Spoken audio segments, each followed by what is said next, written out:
RSLs play a major part in creating a community for those who return from service, providing support to veterans and their families. But one club in Cronulla found not all veterans were getting the help they needed. And we're talking about a very special group with 4 legs and a keen sense of smell. Cronulla RSL CEO Sue McNeill and retired war dog Manic join us this afternoon. Sue, thank you so much for your company. Tell us how Manic came into your lives there at the RSL. A couple of years ago, our sub-branch president, Corey Rinaldi, asked how we'd feel if we would let a dog into the club on Anzac Day. And we then, from that conversation, Manic was a returned veteran who had retired. And since then, he's been at the club for the last 2 Anzac Days. And he's just so delightful to have in the club. And it's from that we've learned so much about our returned veterans, our 4-legged ones. Manic's present there, it's really shone a light on the limited support for war dogs as well. Why is that, and what's inspired the club to help them?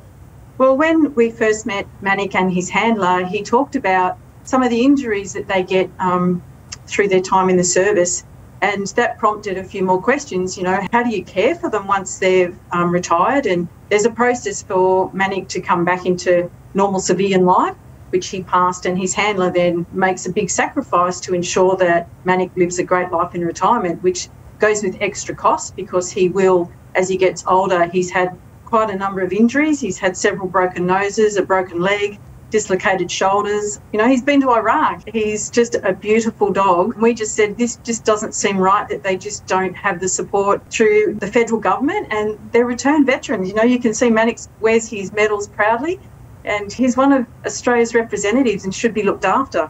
You've raised $15,000 so far for ex-military dogs and other animals, and that will help in some way filling that gap, won't it?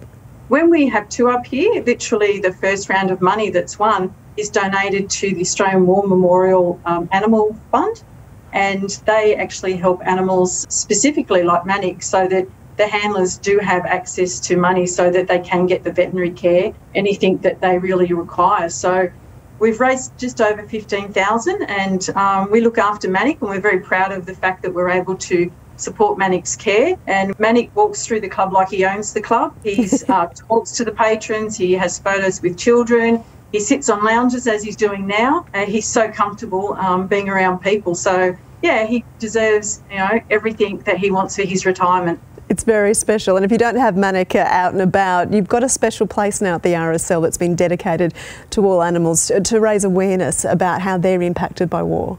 We are very proud at Cronulla RSL to be the first club in New South Wales to actually have a memorial dedicated to all the animals that have served throughout all conflicts. So it's now in our front garden, and this morning we unveiled that. We had some representatives from Cronulla High School, our local mayor and councillors were here, as well as our sub-branch. Manic's family were here proudly with him. Yeah, we had a lovely morning, and we've had a really lovely morning tea to go with that. So Manic's nearly ready for bed.